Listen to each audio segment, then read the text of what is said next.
दोस्तों अगर आपको ये वीडियो पसंद आए तो वीडियो को लाइक करें, सब्सक्राइब करें और इस घंटे को बजाय ऑल प्रेस करें हमारी वीडियो सबसे पहले देखने के लिए।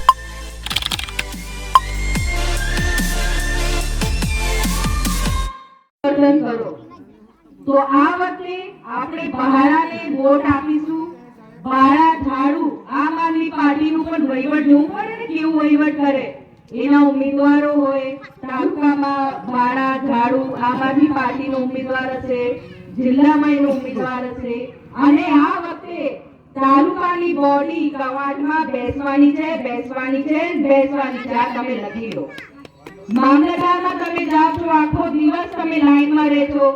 શું આધાર કાર્ડ માટે કે ચૂંટણી કાર્ડ માટે કે તમારા દસ્તાવેજ માટે કે જે પણ કામગીરી માટે અડધા ટાઈમ તો એનું સર્વર જ નહીં ચાલતું, ટાવર નહીં ચાલતું હોય। સાચી વાત? આખો દિવસ લાગી જાવ છો તો ખેડૂત હોય આખો દિવસ લાઈનમાં લાગે તો એ ખેતી ક્યારે જોવે?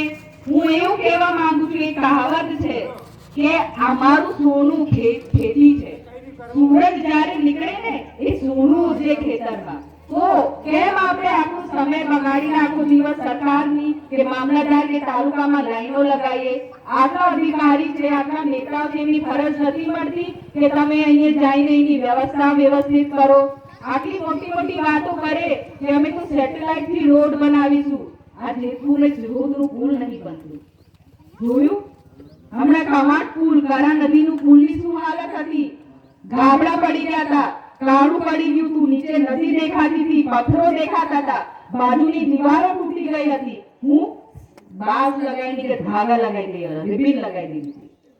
ઉપરથી ખાડામાંથી વાહનો જાય, ત્યાં જોઈન્ટ હોય ને એ પણ તૂટવાની તૈયારીમાં હતો। મોટા મોટા 80-100 કિલોના ડમ્પરો અહીંયા આવતા હતા।